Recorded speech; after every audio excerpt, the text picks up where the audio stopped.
Hi hello வணக்கம், welcome to Neela's kitchen. இன்றைக்கி நான் ரொம்பவே சிம்பிள் அண்ட் இன்ஸ்டண்ட்டான ரொம்ப ஃபாஸ்ட்டாக செய்யக்கூடிய பொட்டேட்டோ ஃப்ரை எப்படி பண்ணுறதுன்னு பார்க்கலாம். முதல்ல நம்ம உருளைக்கிழங்கை நல்லா கழுவிட்டு அதில் இருக்கிற தோலெல்லாம் சீவிட்டு இந்த மாதிரி ரவுண்டாக கட் பண்ணி வச்சுக்கோங்க. அதுக்கப்புறமா ஒரு பேன் எடுத்து அதில் ஒரு 2 குழிக்கரண்டி எண்ணெய் விட்டுக்கோங்க. ஏன்னா எப்படி உருளைக்கிழங்கு நல்லா ஃப்ரை ஆகணுன்னா கொஞ்சம் எண்ணெய் எக்ஸ்ட்ரா சேர்த்துக்கினா தான் நல்லாயிருக்கும்.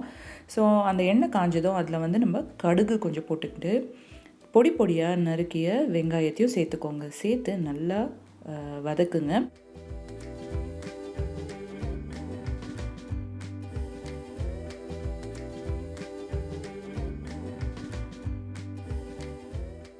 இப்போ பார்த்திங்கன்னா நம்ம வெங்காயம் நல்லா டிரான்ஸ்பரண்ட் ஆரோவில் வதக்கியாச்சு. அதுலேயே நம்ம தேங்காய் துருவல் சேர்த்துக்கலாம்.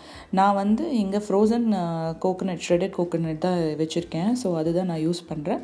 உங்களுக்கு வேறு ஃப்ரெஷ் ஷ்ரெடட் கோகோனட் இருந்தால் ரொம்ப நல்லது. அதை சேர்த்துட்டு அது கூடவே ஒரு 1.5 டீஸ்பூன் அளவு சோம்புத்தூள் சேர்த்துக்கோங்க. சேர்த்து நல்லா வதக்குங்க. ஸோ இது வதக்கும் போதே நல்ல ஒரு அரோமா கிடைக்கும். அது கூட நீங்கள் வெறும் மிளகாத்தூள் மட்டும் போடுங்க. தனியாலாம் தேவையில்லை.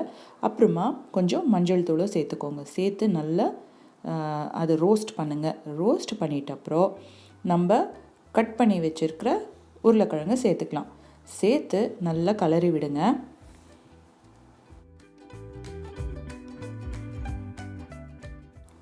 இப்போ பார்த்திங்கன்னா நம்ம தேவையான அளவு உப்பை சேர்த்துக்கலாம். சேர்த்துட்டு நல்லா கலரி விட்டுட்டு தேவையான அளவு தண்ணியும் சேர்த்துக்கோங்க. சேர்த்துட்டு ஹையில் வச்சு ஒரு கொதி மட்டும் வரட்டும். கொதி வந்துட்ட அப்புறம் கம்ப்ளீட்டாக சிம்மில் வச்சுடுங்க. சிம்மில் வச்சு ஒரு 5லேருந்து 10 நிமிஷம் வேக விடுங்க. மூடியை போட்டு வேக விடுங்க. அதுக்கப்புறமா மூடியை ரிமூவ் பண்ணிவிட்டு ஓப்பனாகவே நீங்கள் ரோஸ்ட் பண்ணணும். அப்போ தான் அந்த நல்ல டெக்ஸ்சர் வரும். அந்த கிறிஸ்பினஸ் வரணுன்னா நீங்கள் ஓப்பனாக தான் இதை வறுக்கணும். அப்படி பண்ணி பாருங்கள், கண்டிப்பாக நல்லா வரும்.